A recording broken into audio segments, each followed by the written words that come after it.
follow. Number one, I don't know if I would partner with family, because you could potentially lose your family, when there's problems. If you have a best friend, it may seem a great idea to have a best friend as your partner. My experience is that you could lose your best friend. So it's something, I'm not saying you should never partner with a family member or a friend, but be circumspect. Take a good look at, is this something that could potentially fall apart? Is this person that I'm a family member or a friend, somebody who is agreeable, who's easily, depending on their personality and your personality. And the other big factor, I would say, with choosing a partner or whatever, is that people are going to get more difficult. And so if there's a tendency for the person that could be your partner, if you already notice that they're hard-headed, and maybe you're hard-headed, or you're both A-type personalities, be aware of that beforehand, because there's a temptation to get somebody that you think, oh, we're very similar, but if you don't know your roles in the company, if you don't have, so let's say me and PJ, for example, are both pretty A-type personalities, and we were doing a lot of the same things together. Maybe if way back years ago, we just said, this is yours, and this is mine. You don't do anything with mine, and I won't do anything with yours. And then maybe you could have continued, but unfortunately for me anyway, we were kind of crossing over each other. So I think it's important to say, PJ, you're going to do the marketing and the digital marketing. I'm going to handle the finances and the operations. You're going to handle it, because then at least you have set a role in advance instead of defined roles. But the other thing that I would say is that. But don't those lines get blurred with money?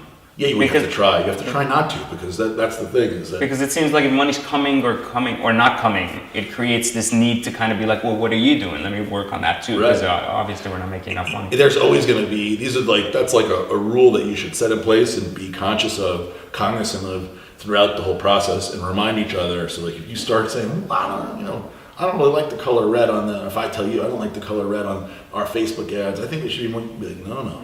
I'm the marketing guy. Remember, we had agreed with this, and try to stay in your lanes. But you're right. There's no perfect thing. So that would be, in terms of my advice, is try not to have a partner. Right.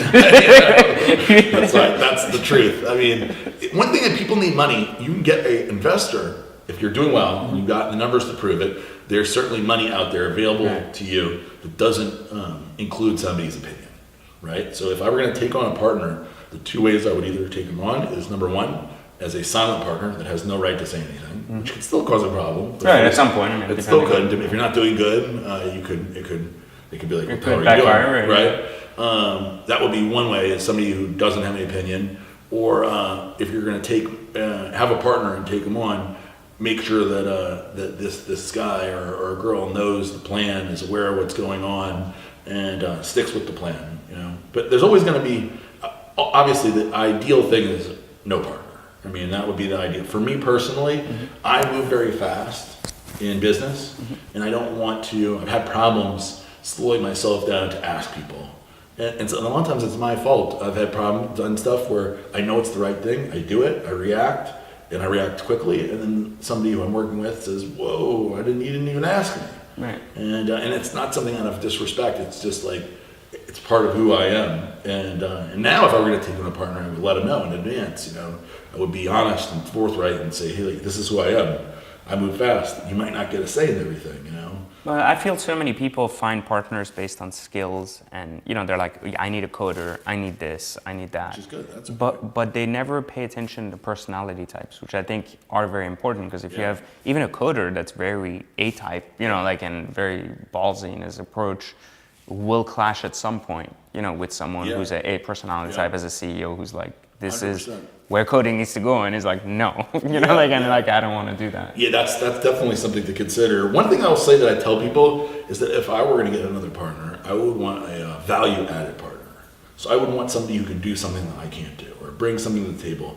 So somebody who has money that I don't have, or somebody who has skills that I don't have, or has the ability, like for example with me, I'm not particularly good with accounting. I'm not an operations expert. If I were to bring somebody in, it would be great if I brought somebody in who's fantastic at that and has tremendous experience, because then they're a value-added partner. They're bringing something to the table that I don't have. And it's also not something you're interested in going and learning not every good day, at it. right? Like it's not like your expertise or your talent. And I know, and I think a lot of people out there know, if they're honest with themselves, what they're good at and what they're not good at, right? Right.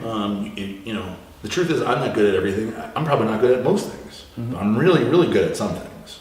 And I think that is really, honestly, everybody has strengths and weaknesses, and if you're honest with yourself and you can identify them, then maybe, if you're lucky, you can find a partner that has what you're missing.